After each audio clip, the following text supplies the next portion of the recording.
momento. No puedo.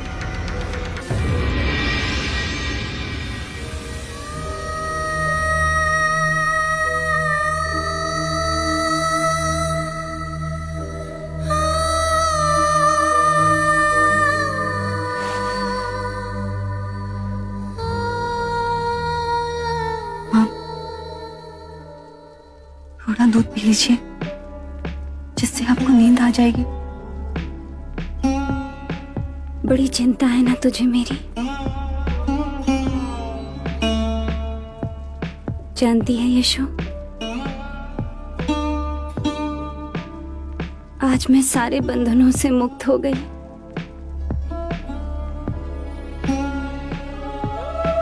बेटा दूर चला गया, पौत्र भी हमें छोड़ के चला गया। एक महाराज का साथ था, और अब वो भी। कल सुबह प्रातः मैं निग्रोध वन जाकर बुद्ध से प्रवज्य ले लूंगी, भिक्षु बन जाऊंगी। मैंने आपको प्रातः बताया तो था, आज प्रातः ही वो जेठ वन को प्रस्थान कर गए। आप भूल गई, ऐसे भी वो स्त्रियों को दीक्षा नहीं देते। जब परम ज्ञान प्राप्त कर पहली बार कपिलवस्तु आए थे, तब मैंने भी उनसे यही अनुरोध किया था। तब भी उन्होंने यही उत्तर दिया कि जब समय अनुकूल होगा तो वो मुझे स्वयं कहेंगे। तू बुद्ध की पत्नी है, तुझे दीक्षा देने में उसे संकोच हुआ होगा, कोई मर्यादा बीच आई होगी। किंतु मैं उसकी मां हूं। मैं और कपिलवस्तु की अनेक स्त्रियां रेशम त्याग, गेरुआ वस्त्र धारण कर जेठवन तक जाएंगे और बुद्ध को ये सिद्ध कर देंगे कि स्त्रियां भी सरल जीवन व्यतीत कर सकती हैं। हमारा ये संकल्प देख बुद्ध हम पर करुणा का हस्त अवश्य रखेंगे, ऐसा मेरा प्रबल विश्वास है। और मुझे मेरी माँ के विश्वास पर अटल विश्वास है। ऐसी दृढ़ संकल्पी मैंने कभी ना देखी।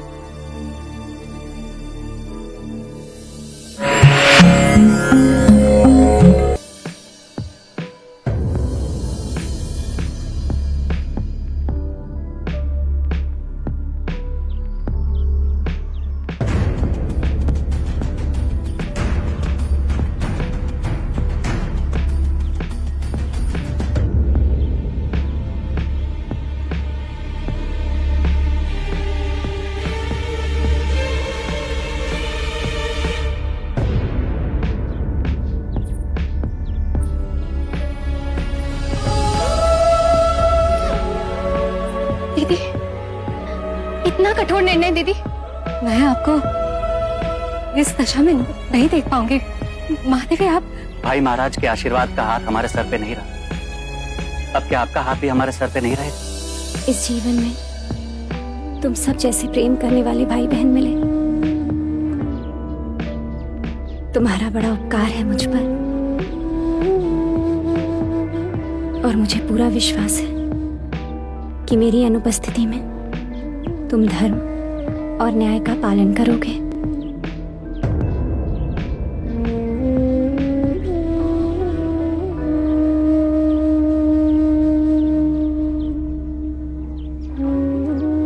ना पुत्री, अश्रु से नहीं, मुझे दीक्षा मिलते ही मैं स्वयं तुझे वहां बुला लूंगी। बुद्ध के साथ न सही, वो हमारे सामने तो रहेगा।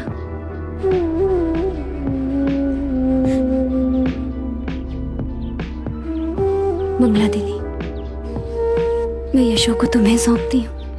मेरी पुत्री का ध्यान रखना, उसके मन को कभी चोट ना पहुंचे। आज से यशो के आंसू मेरे, उसकी सारी पीड़ाएं मेरी। मैं ये तो नहीं कह सकती कि मैं कभी भी आपका स्थान ले सकती, परंतु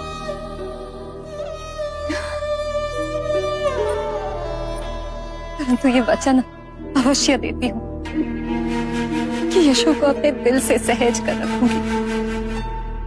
आज से मैं इसकी माँ हूँ।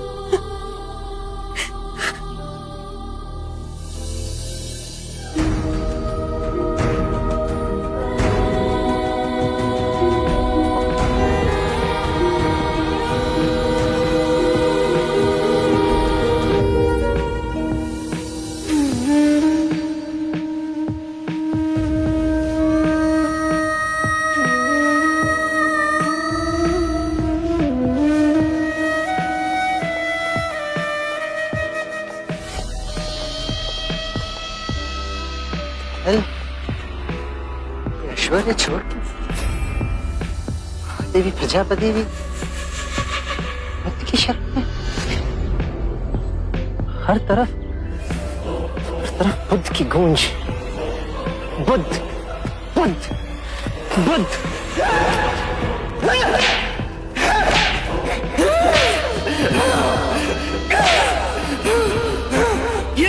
ये अजात शत्रु से मित्रता करने के लिए, ये उसमें विश्वास करने के लिए। जब लोहा गर्म होगा मैं चोट मारूंगा। ये उससे मुक्ति करने के लिए। युद्ध में केवल तेज धार तलवार ही काम आती है, बिना धार की तलवार का क्या काम है? ये सिंहासन गंवाने के लिए।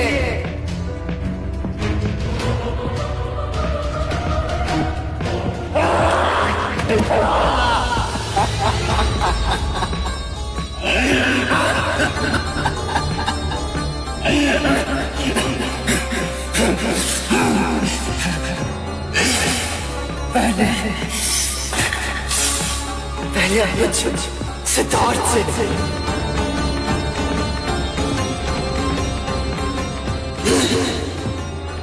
फिर युवराज सिद्धार्थ से,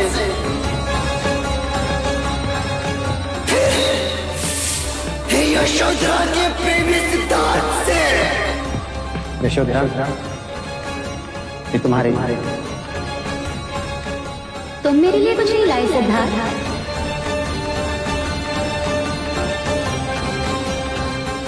ये सारे खुशबू मेरी ओर से तुम अपने पास ही रखो। मेरे लिए तो ये एक कमल ही पर्याप्त है।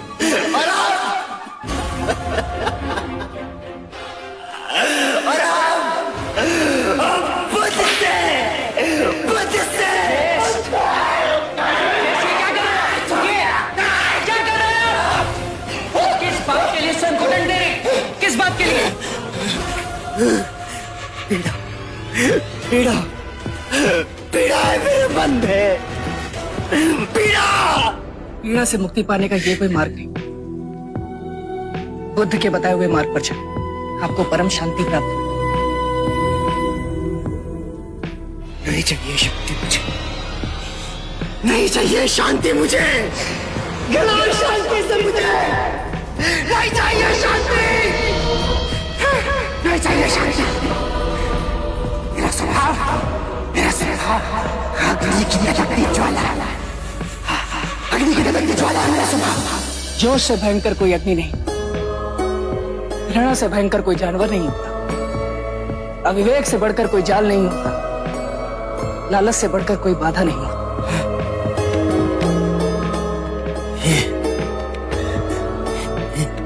ये वाणी मेरी नहीं, ये वाणी वत्थ की। ज्येष्ठ, आपको जिस रोग से पीड़ा हो रही वो मन का रोग है। मेरा एक सुझाव मानेंगे? कुछ दिन के लिए भिक्षुक बनकर बुद्ध के साथ रहे, कुछ दिनों में आपके मन का जड़ ठीक हो जाए, आप अपने अंदर एक रूपांतरण पाओगे। मन शांत हो।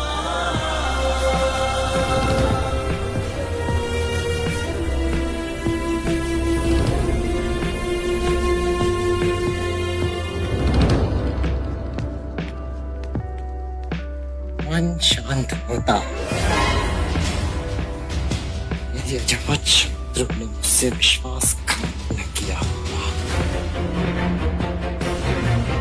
बचपन से लेके आज तक एक ही जिसने मेरा सब कुछ छीन लिया, मेरा सुख, मेरी शांति, मेरा मान सम्मान अभिमान, मेरा प्रेम, मेरा प्रथम प्रेम, राजसिंहासन, सब कुछ छीन के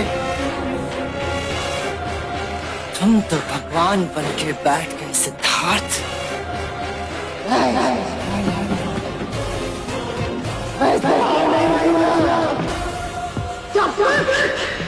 जब तक तुम्हारी नहीं लूंगा, ये जाना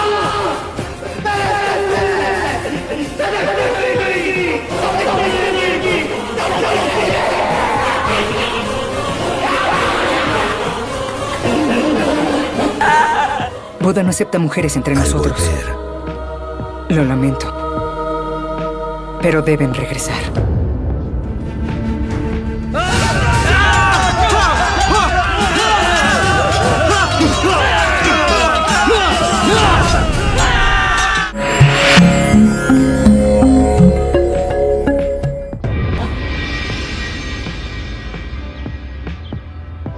इतने सारे भिक्षु द्वार पर?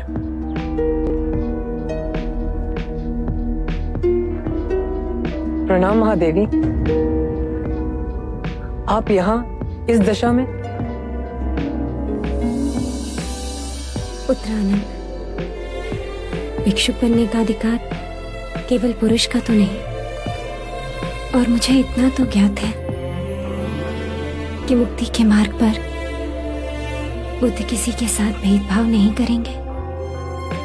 शांति पाने का अधिकार सबको है। बुद्ध ने स्वयं कहा है, धनी, निर्धन, छूत, अछूत सब संग में आ सकते हैं। आशा है स्त्रियों के साथ भेद ना होगा। आप सब आए कैसे? हम सभी कपिलवस्तु से पद यात्रा कर आए हैं। 15 दिन हम रास्ते पर सोए, गांव से भिक्षा मांग खाया, बहुत आशा लिए आए हैं कि हमें निराशा ना मिले। आपने इतने कष्ट उठाए, सुन के पीड़ा हुई, परंतु आप तो जानती हैं कि बुद्ध संग में स्त्रियों को नहीं लेंगे। क्षमा, पर आपको लौटना होगा।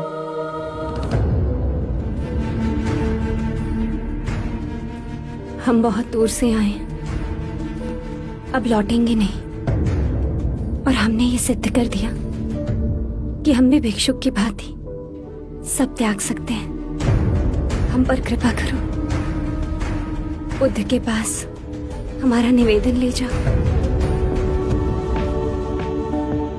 हमें हमारे दुख से निवारण केवल इसलिए ना मिलेगा क्योंकि हम स्त्री हैं। हमें भी अधिकार है निर्वाण पाने का। बुद्ध से हमारे लिए विनती करो, हमारे दुख का व्याख्यान करो। जिस बुद्ध के हृदय में सारे संसार के लिए इतनी करुणा है, वो हम पर भी करुणा अवश्य बरसाएंगे।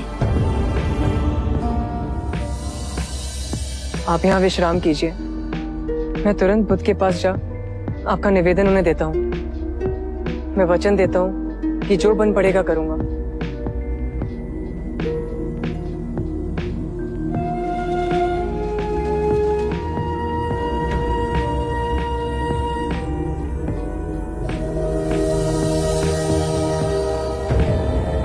मन में कोई द्वंद्व उठा है आनंद?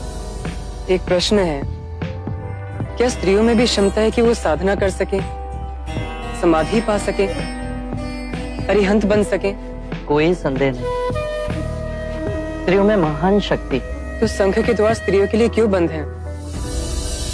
शाक्य मुनि, महादेवी प्रजापति अपना सब त्याग कर गेरुआ धारण कर कपिल वस्तु से पैदल चल आपके पास आई हैं। उनके पांव रक्त से लथपथ छाले पड़े हुए हैं, ये सिद्ध कर कि जितनी यातना पुरुष झेल सकता है उतनी स्त्री भी झेल सकती है। आंखों में केवल एक ही आशा लिए और हाथ विनती से जोड़े कि उन जैसी स्त्रियों को आप दिशा दिखाएंगे। उन्होंने कहा है कि स्त्रियां पूर्ण जीव हैं, उन्हें भी अधिकार है मुक्ति पाने का। हे करुणा निधान, अपनी कृपा का हाथ उन दुखियारियों पे रखिए।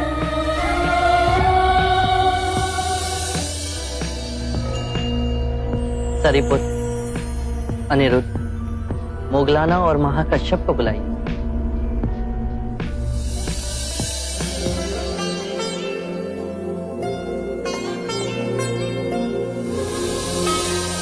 हाँ महादेवी। क्या? नहीं, मैंने जल का त्याग किया है। जब तक अब बुद्ध मुझे दीक्षा नहीं देंगे, मैं जल ग्रहण नहीं करूंगी। आप सबने जो 8 नियम बनाए हैं उससे मैं सहमत हूं। आनंद, तुम जाकर इन नियमों की जानकारी दे दो। यदि आप स्वयं आए तो माता प्रजापति को प्रसन्नता होगी।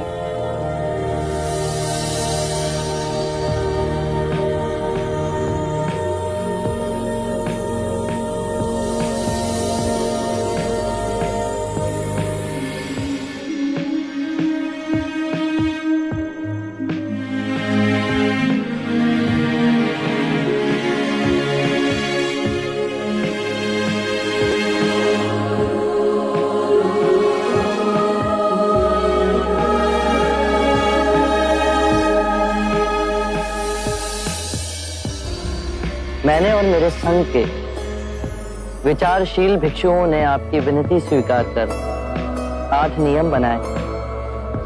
यदि आप सभी को ये नियम मान्य हो तो आज ही आपको दीक्षा दे भिक्षुनी बनाया जाए। आभार। ये नियम आपको आनंद समझाएंगे। कृपया कर ध्यान से सुनिए। 1, भिक्षुणी सदैव दूसरी भिक्षुणी को सम्मान देगी, चाहे वो आयु में उनसे बड़ी हो या उनसे साधना में अधिक वर्ष लगाए। 2, 3 माह के एकांतवास में भिक्षुणी का समुदाय भिक्षु के समुदाय के निकट रहेगा, जिससे वो भिक्षु से आध्यात्मिक ज्ञान और अध्ययन में सहायता ले सके। 3, माह में 2 बार भिक्षुणी समुदाय किसी प्रतिनिधि के द्वारा भिक्षु को आमंत्रित करेंगी, जो कि तय करे कि उपासना उपवास का दिन कौन सा हो। 4, वर्षा ऋतु के एकांतवास पश्चात भिक्षुणियां पावन के लिए आएंगी। ये दिवस बोधिसत्व का पावन दिन 11वें माह की पूर्णमासी को मनाया जाएगा। इस दिन कोई भी वाद विवाद जो दुर्भाग्य से उठ खड़ा हुआ हो, उसका निवारण होगा। इस पावन दिवस भिक्षुणियां अपने आत्म मार्ग के अभ्यास का लेखा जोखा भिक्षुणियों के समक्ष ही नहीं अपितु भिक्षुओं के समक्ष भी रखेंगे। 5, यदि किसी भी भिक्षुणी ने किसी भी नियम का उल्लंघन किया हो तो उसे भिक्षु और भिक्षुणियों के समक्ष यह स्वीकारना होगा। 6, आत्मिक अभ्यास के पश्चात नवदीक्षित को पूर्ण भिक्षुणी बनने के वचन भिक्षु और भिक्षुणियों के समक्ष ही लेने होंगे। 7, भिक्षुणी किसी भी भिक्षु की आलोचना और निंदा नहीं करेगी। 8, भिक्षुणी किसी भी नए भिक्षु को धर्म का ज्ञान नहीं देगी। क्या आप सभी को ये नियम मान्य हैं?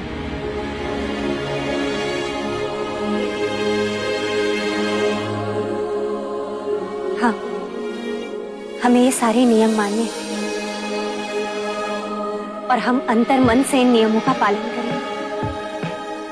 आप बस हमें दीक्षा दे दें। आप सभी भोजन और स्नान करके आइए। आज ही आपको दीक्षा दी जाएगी।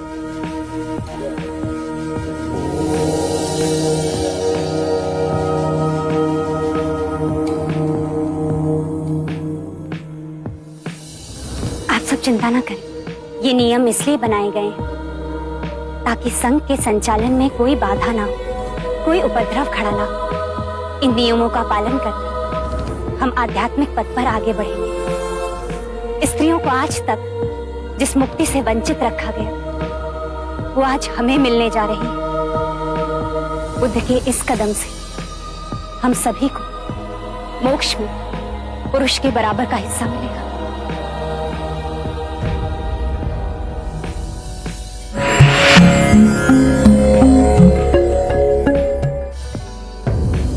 भाते, ये कैसा विरोधाभास? भारतवर्ष के एक कोने में बुद्ध मनुष्य के अंतर्मन को शांत कर रहे हैं, पर वहीं दूसरी ओर अजात शत्रु मनुष्य के अंतर्मन को युद्ध कर अशांत कर रहा है। युद्ध की प्यास में पागल मनुष्य अंत में शांति के मार्ग पर ही आएगा। ये हमारे जीवन में घटित होगा आनंद।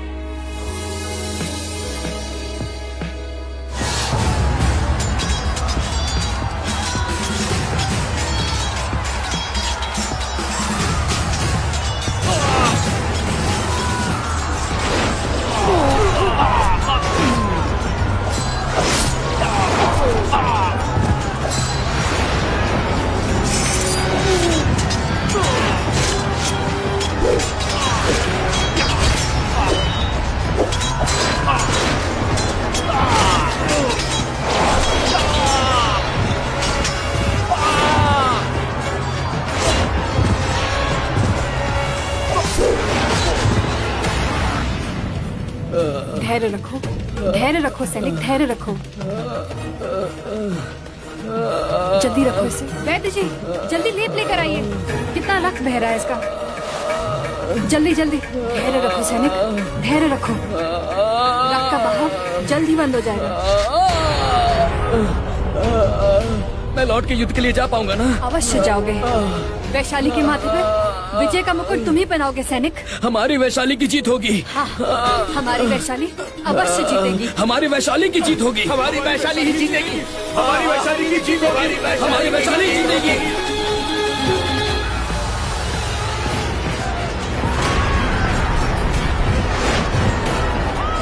महाराज, हमारे दक्षिणी सैनिकों का एक दल मारा गया है। चारों ओर हड़कंप मची हुई है।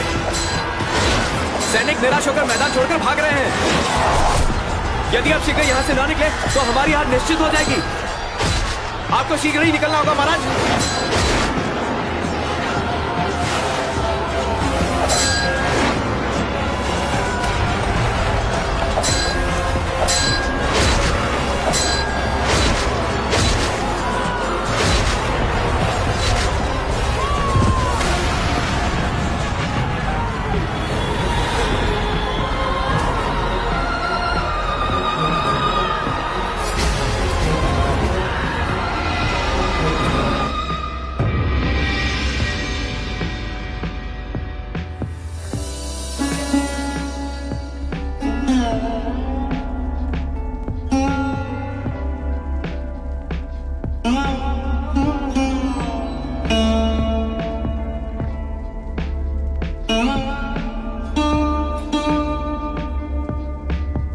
मानव को क्या हो गया यदु?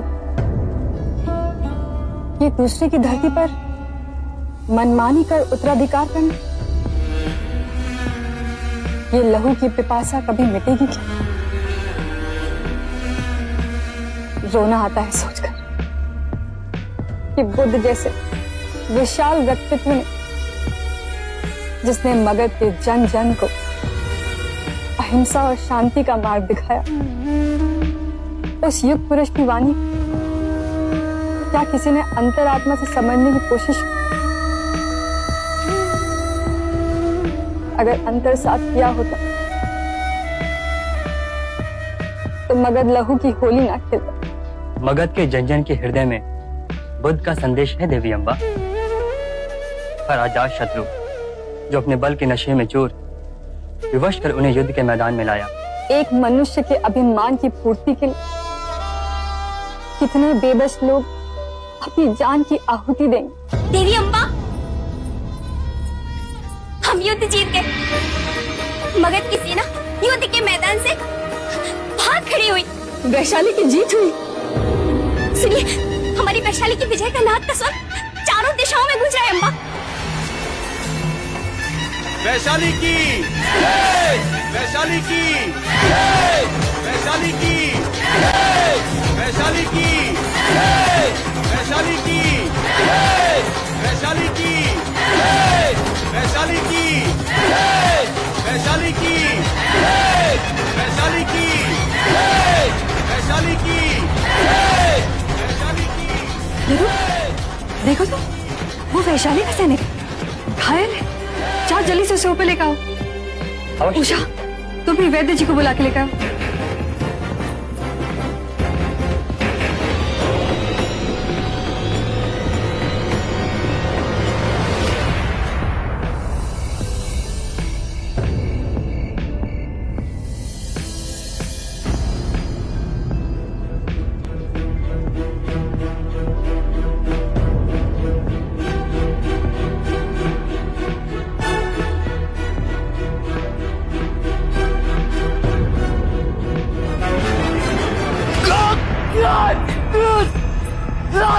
तुम सुरक्षित हो। तुम्हारी जान पर जो संकट था टल गया है। तुम्हारी वीरता व्यर्थ नहीं गई सैनिक। जिस वैशाली के लिए तुमने अपने प्राण दांव पे लगाए, वो वैशाली, तुम्हारी वैशाली जीत गई। वैशाली,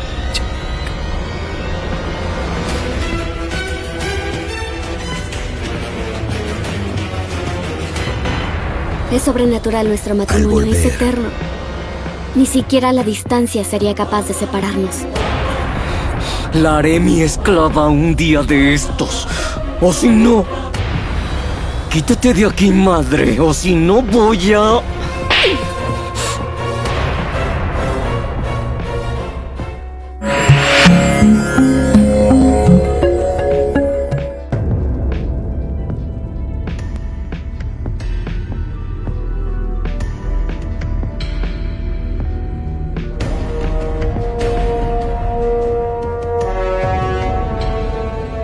देवी अम्बा, घाव बहुत ही गहरा है और ज्वर भी इन्हें भीषण चढ़ गया है। अतः ये काढ़ा इन्हें 4-4 घंटे के अंतराल पर पिलाते रहिएगा। 1-2 दिन के पश्चात इन्हें अवश्य ही चेतना आ जाएगी। मुझे आज्ञा दीजिए। आइए वैद्यराज।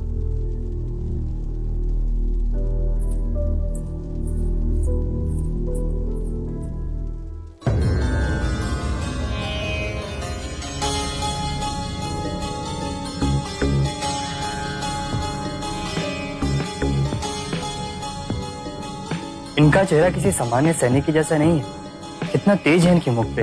हाँ यदु, राजसी आभा है इनके मुखमंडल पे। ये कोई सामान्य सैनिक नहीं, ये बहुत बड़े योद्धा लगते हैं। इतना रक्त बह जाने के बाद भी जीवित हैं। तुम जाओ यदु, जब तक इन्हें चेतना नहीं आ जाती मैं इनके पास ही बैठी रहूंगी।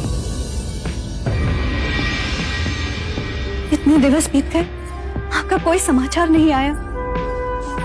तुम्हारे दुख भरे दिन बीत गए यशो। आ गया जेतवन से समाचार। जब सबकी मती जाए मारी तो कौन करे रखवारी। वेद जो समाचार है वो बताओ, अपनी व्याख्या ना सुनाओ। संदेश आया है जेतवन से कि महादेवी प्रजापति को बुद्ध ने दीक्षा दे दी। अब संघ में स्त्रियों को भी प्रवेश दिया जाएगा। मुझे माँ के विश्वास पर अटल विश्वास था और इनके निर्णय पर मैं जीवन भर अडिग रही। तो उससे पाया क्या? तुम नहीं समझोगे। अब मेरे मार्ग में कोई भी बाधा नहीं है। मैं भी भिक्षुनी बन सकूंगी। तुम्हारी वर्षों की तपस्या सफल हुई यशो। अब तो बस माँ के बुलाने की प्रतीक्षा है। मुझे इनका सानिध्य मिलेगा, राहुल और नंद का साथ भी होगा। मैं भी आध्यात्मिक मार्ग पर चल सकूंगी। वाह वाह देवी वाह। सब भिक्षुणियों के साथ में तुम भी एक भीख का कटोरा लेके वहां घूमना। अरे कभी सोचा है यशो, ये ऐश्वर्य, ये सुख, ये स्मृति क्या कि तुम्हें मिलेगा क्या? इनके दर्शन। बहुत बड़ी भूल कर रही हो यशो। चेत जाओ समय रहते। तुम्हें क्या लगता है यदि तुम संघ में शामिल हो जाओगे तो तुम बुद्ध को पा सकोगे? जो खोना था तो खो ही चुकी हूँ और अब कुछ पाने की हृदय में कोई कामना ही नहीं है। तो सुन लो, बुद्ध वहां केवल एक गुरु है, न किसी का पुत्र, न किसी का पिता, ना किसी का पति। सोच लो यशो, वहां ना तो कोई विशिष्ट स्थान होगा और ना ही सम्मान। उठाओ अपनी आंखें और देखो यशो, क्या नहीं है तुम्हारे पास यहाँ। क्या है जो तुम पा सकती हो? ये राज घराने की देख रेख, ये वैभव, ये ऐशो आराम, सब ठुकरा के एक भिक्षुणी बन के जीना बहुत कठिन होगा यशो। बुद्ध ने कहा है कि प्रत्येक व्यक्ति अपने स्वास्थ्य और रोग का स्वयं रचयिता होता है, और जिसका प्रमाण आप दे रहे हैं कि कितना रुग्ण है आपका अंतर। और रही बात मेरी, तो एक बात सुन लीजिए, जिसे आप सुख समझते हैं और दुर्भाग्यवश जिसे आपने सदैव धन से तौला, जीवन के परम सत्य को समझने के लिए केवल हृदय के द्वार की आवश्यकता है। तुम्हारे बुद्ध का हृदय सूख चुका है, इतना भर गया है कि उनके प्रेम की नदी चारों ओर सभी के लिए बह रही है। मेरा और उनका क्या नाता है ये तुम नहीं समझोगे, पर फिर भी अंतिम बार आपको समझाने की चेष्टा करती हूँ। मेरा और उनका नाता हृदय का है, और केवल इस जन्म का नहीं, अपितु कई जन्मों का है। इसीलिए शुरू से ही हम दोनों एक दूसरे को समझ सके। यदि मैं भिक्षुणी नहीं भी बनती तो भी मुझे केवल इस बात का आश्वासन था कि वो यहीं कहीं इसी पृथ्वी पर हैं। और अब जब मैं उनके साथ रहे, भले वो मेरे साथ ना हो, पर मैं उनके आध्यात्मिक मार्ग पर चलूंगी और उन्हें अपना परम गुरु बना सकूंगी। हमारा विवाह साधारण नहीं है ज्येष्ठ, मेरा और इनका विवाह अलौकिक है, जिसे दुनिया की कोई भी दूरी नहीं मिटा पाई। इसके केश पकड़कर इसे अपने चरणों की दासी न बनाया तो मैं भी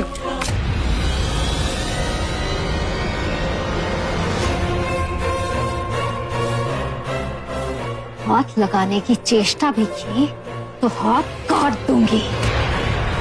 और ये आंख उठा दोबारा यशो को देखा भी ना, आंखें नोच लूंगी मैं। हट जाओ मेरे रास्ते से पागल औरत।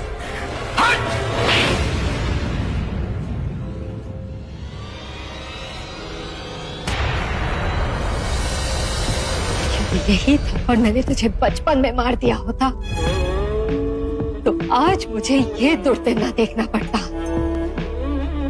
Escúchame con atención en esta ocasión. Yashodhara वही जाएगी जहां उसका स्वामी है, और यदि तूने कोई भी अनिष्ट चेष्टा की तो रास्ते में मुझे खड़ा पाएगा।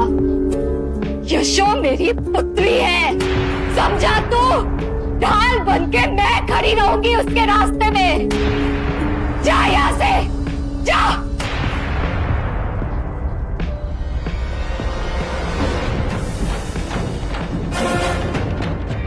Estás desahogando tu vieja enemistad en mí. Tú no estás aceptando tu vocación. Estás mintiendo. ¿Miento ahora yo? Sí.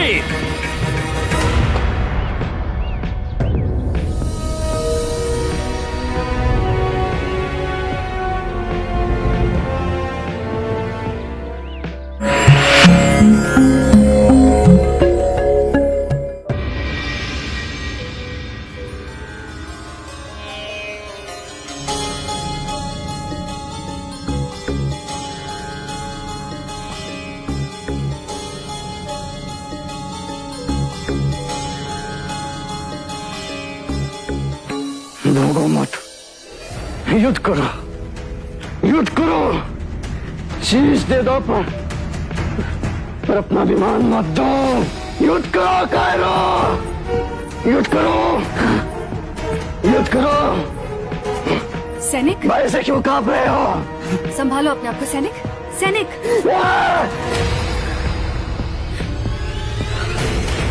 कौन हो तुम? मैं कहा हूँ वैशाली में। वैशाली, मैं तो युद्ध में। वैशाली तुम जैसे शूरवीरों से धन्य है। वैशाली जीत गई युद्ध में और अजात शत्रु पराजित हुआ। सैनिक, हे ईश्वर, दासी, सैनिक ये पी लो।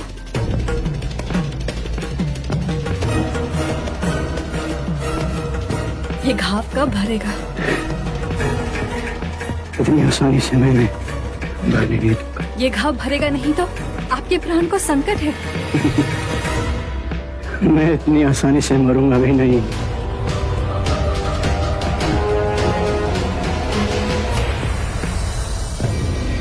इस वर्षा ऋतु शाक्य मुनि हमारे साथ एकांतवास को समय में व्यतीत करेंगे। धन्य होंगे हम जो उनका सानिध्य हमें प्राप्त होगा।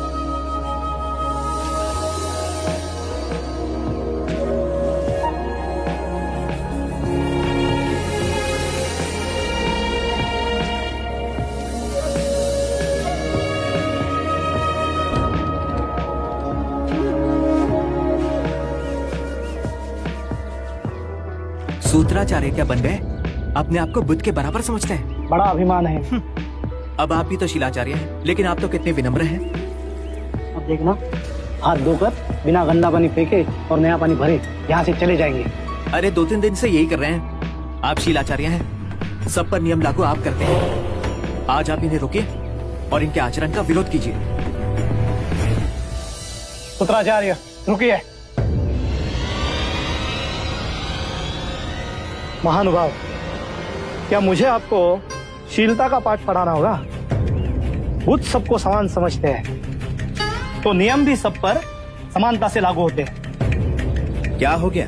खाने के झूठे हाथ धोकर वो गंदा पानी फेंककर उस बर्तन में नया पानी भरना पड़ता है।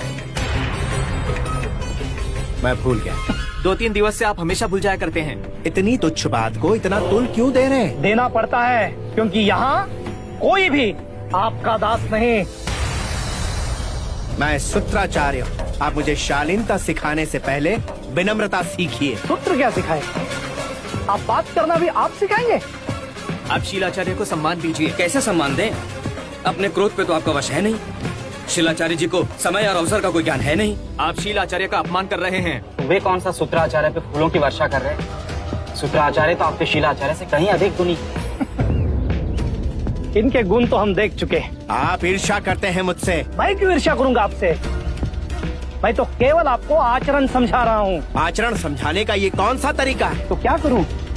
कोई गलती करता है, आप तो गलतियाँ दोहराते जा रहे हैं। इससे ये समझ आता है कि सबके लिए आपके मन में समान भाव नहीं है। आपने ये निष्कर्ष कैसे निकाल लिया? यदि आपके मन में समान भाव होता तो आपके बाद में आने वाले भिक्षु को क्या सेवक समझते आप, जो आपकी झूठन उठाए? आपके मन में मेरे लिए बैर है। मैं क्यों बैर पालूंगा? गलती की है तो मान जाइए। गुण तो हम देख चुके हैं। बुद्ध के भिक्षु कहलाते हैं अपने आप को, और इतनी छोटी सी बात का पतंगड़ बना रहे। इस तरह का उपद्रव करने से संघ में फूट पड़ेगी और ये बात बाहर जाते हुए कोई समय ना लगेगा। संघ का नाम खराब हो, इससे पहले मैं तुरंत जहाँ बुद्ध को इसकी सूचना देता हूँ। ऐसी भी क्या बड़ी गलती कर दी मैंने? लो, अब आपको अपनी गलती बड़ी नहीं लग रही। आप कोई पुरानी शत्रुता निकाल रहे हैं मुझसे। आप अपनी गलती स्वीकार नहीं कर रहे हैं, आप झूठे हैं। मैं झूठा हूँ? हाँ।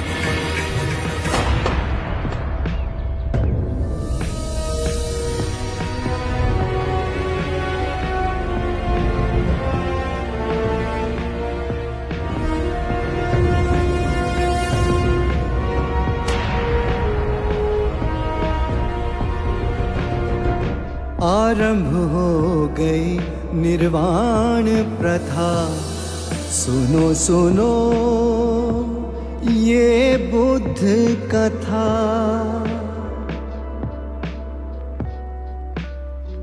जोश से भयंकर कोई अग्नि नहीं, घृणा से भयंकर कोई जानवर नहीं, अविवेक से बढ़कर कोई जाल नहीं, लालच से बढ़कर कोई बाधा नहीं।